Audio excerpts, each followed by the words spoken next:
Hi hello my dear மக்களே, எல்லாருக்கும் ஒரு காலை வணக்கம். இன்றைக்கி வந்து நம்மளுக்கு சஷ்டி, அதில் பூஜை போட்டிருக்குறோம். சரிங்களா? நிறைய பேர் என்கிட்ட கேட்குற கேள்வி லைவில் வந்தால், "ஏக்கா எனக்கு குழந்தை இல்லைக்கா, 4 வருஷம் ஆச்சு குழந்தை இல்லை, 10 வருஷம் ஆச்சு கல்யாணம் பண்ணி குழந்தை இல்லை" அப்படின்னு சொல்லி கேட்டுட்ருக்கிறீங்க. அவங்களுக்குலாம் ஒரே ஒரு பதில் தான் சொல்லுவேன் நான். சஷ்டியில் நீ விரதம் இருக்கணும், அது எப்படி எடுக்கணும்னு சொல்லிட்டு நான் பூஜை போட்டிருக்கிறேன். அதை சொல்கிறேன் நான். சரிங்களா? அதனால் நீங்கள் இந்த வீடியோ ஸ்கிப் பண்ணால் பாருங்கள். என்னது முழுமையாக பாருங்கள். சரிங்க, அப்போ தான் உங்களுக்கு என்னன்னு தெரியும். சரிங்களா? வாங்க வீடியோக்குள்ளே போகலாம். பார்த்தீங்களா, சஷ்டி பூஜை பண்ணிட்டேன். காலையில் எழுந்திரிச்சு ஃபுல்லாக நேத்தியே தொடச்சி வச்சுட்டேன். நான் வெள்ளிக்கிழமை இல்லையா, அன்றைக்கி வந்து எதுவும் பண்ணக்கூடாதுன்னு சொல்லிட்டு நேத்தியே ஃபுல்லாகவே நான் தொடச்சி வச்சுட்டேன். தொடச்சி கிடிச்சிட்டு முடிச்சிட்டதுக்கப்புறமா கோலம் போட்டுட்டு ஓம் சரவண பவான்னு எழுதிட்டேன். எழுதுனதுக்கப்புறமா முக்கியமானது செவ்வரளி மாலை பாருங்கள். செவ்வரளி மாலை போட்டாச்சு. அவருக்கு உகந்த செவ்வரளி மாலை. இங்கே என்னமோ பூனால எனக்கு என்னமோ அதிர்ஷ்டம் நினைக்கிறேன், எனக்கு கிடைக்கிது. அதனால் ரொம்ப சந்தோஷம். முருகன் அருளால் தான் அது கிடைக்குதுன்னு நினைக்கிறேன். அதுக்கப்புறம் வந்து என்ன பார்த்தீங்கன்னா, காலையிலேருந்து குளிச்சுட்டு ஃபுல்லாக பூஜையெல்லாம் பண்ணிவிட்டு பூவெல்லாம் வச்சுட்டு எல்லாம் பண்ணிட்டேன். கரெக்டாக பண்ணிட்டேன் நான். அதேமாதிரி நீங்களும் காலையில் எழுந்திரிச்சிட்டு குளிச்சுட்டு நைட்டே ஃபுல்லாக ஃபோட்டோலாம் தொடச்சி வச்சுட்டு பொட்டு வச்சுட்டு பண்ணிவிட்டு காலைல செவ்வரளி பூ இருந்துச்சுன்னா அதெல்லாம் மாலை போட்டுக்கோங்க. குழந்தை இல்லாதவங்களுக்கு தெளிவாக கேளுங்க. சரிங்களா? அப்புறம் வந்து தமிழ்நாட்டில் தினை மாவு நிறைய கிடைக்கும். எல்லா கடையும் கிடைக்கும், கிடைக்காம கிடையாது. இங்கே கிடைக்கல. அதனால் நான் என்ன பண்ணேன், தினை அரிசி வாங்கிட்டு வந்து நைட்டே நல்லா அரிசியை நல்லா அலசிட்டு காட்டன் துணியில் வந்து நல்லா ஃபுல்லாக காய வச்சுட்டு, இங்கே பாருங்கள் லட்டு வச்சுருக்கு பார்த்தீங்களா?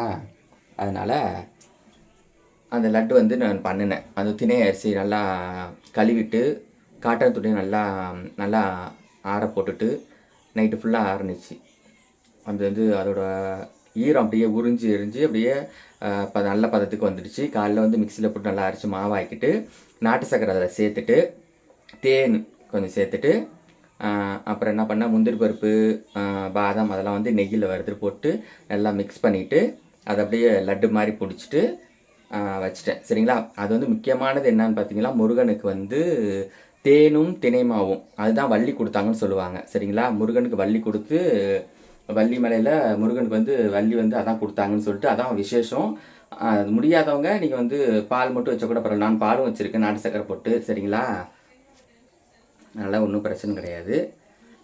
நிறைய இடத்துல கிடைக்கும், தமிழ்நாட்டில் கிடைக்கும். நான் ஊரில் இருக்கும்போது நான் அங்கே தான் வாங்கி பண்ணினேன். நான் அம்மாட்ட வாங்கிட்டு வர சொன்னேன். டிஃபன் சொல்ல எல்லா கடையிலும் கிடைக்கும். மாவு வாங்கிட்டு வந்துட்டு நீங்கள் பண்ணிக்கலாம். நான் கிடைக்கணும்னு சொல்லிட்டு அந்த அரிசியில் பண்ணியிருக்கிறேன். சரிங்களா? அது மாதிரி வச்சுட்டு 6 விளக்கு போட்டு கீழே வந்து ஓம் சரவண பவன் எழுதியிருக்கிறேன்.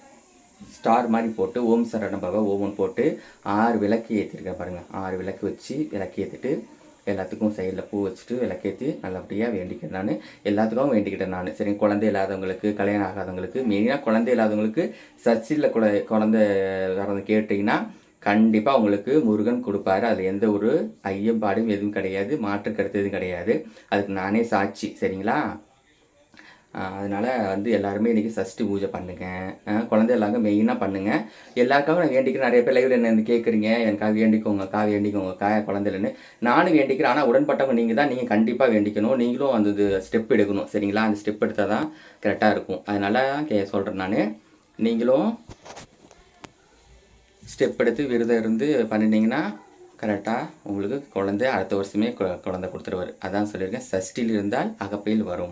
சஷ்டியில் விரதம் இருந்தால் கருப்பை, அகப்பைங்கிறது கருப்பை, நம்ம கருப்பை அதில் குழந்தை வரும்னு சொல்கிறது ஐதீகம். அது 4 காலாண்டு என்ன சொல்கிறது, காலங்காலமாக நம்மள்ட்ட நடந்து கொண்டுட்டு இருக்குது. சரிங்களா? அதனால் எந்த ஒரு சந்தேகமும் வேணாம் உங்களுக்கு. சஷ்டியில் வந்து நீங்கள் பூஜை பண்ணுங்கள், கண்டிப்பாக உங்களுக்கு குழந்தை வரம் கிடைக்கும். சரிங்களா? நம்ம பூஜையை பாருங்கள். பார்த்துட்டு பிடிச்சதை லைக் பண்ணுங்கள், ஷேர் பண்ணி கமெண்ட் பண்ணுங்கள். நம்ம சேனலை மறக்காமல் சப்ஸ்கிரைப் பண்ணிட்டு நம்மளுக்கு ஆதரவு கொடுங்க. பெல்லைக்கான கிளிக் பண்ண மறந்துடாதீங்க. சரிங்களா? அப்படியே பாருங்கள்.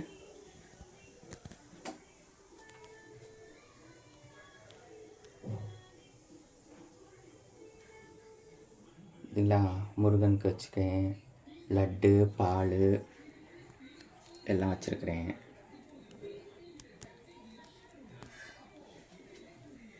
இங்கே மேலே அப்படியே சாமிக்கு எல்லாருக்கும் பூ போட்டாச்சு. இங்கே நம்ம திருச்செந்தூர் முருகன் ஃபோட்டோ இருக்குல்லையா, அதில் பெரிய மாலை போட்டிருக்கிறேன். எல்லாத்துக்கும் ரோஸ் வச்சு எல்லாத்துக்கும் பண்ணியாச்சு. கணபதிக்கு பிடிச்ச அருகம்பில் வச்சுருக்கிறேன். அப்புறம் எருக்கம் பூ அது ரொம்ப விசேஷம் இல்லையா அவருக்கு, அதையும் வச்சுருக்கிறேன். பாருங்கள், நம்ம பூஜை பிடிச்சிச்சின்னா கண்டிப்பாக லைக் பண்ணுங்கள், ஷேர் பண்ணுங்கள், கமெண்ட் பண்ணுங்கள். மறக்காமல் நம்ம சேனலை சப்ஸ்கிரைப் பண்ணிக்கோங்க. சஷ்டி எல்லோரும் விருதுருங்க, எல்லோரும் பூஜை பண்ணுங்கள். இன்றைக்கி வந்து செவ்வாய்க்கிழமை, 2வது ஆடி செவ்வாய், அது இல்லாமல் சஷ்டி வந்திருக்குது. ரொம்ப விசேஷமான நாள். கந்தனுக்கு அரோகரா, முருகனுக்கு அரோகரா, வெற்றிவேல் முருகனுக்கு அரோகரா, கார்த்திகேயனுக்கு அரோகரா. ஓம் சரணபவ சரம்ரவ யாம் இருக்க பயமேன். சரிங்களா, முருகன் இருக்க பயம் இல்லை.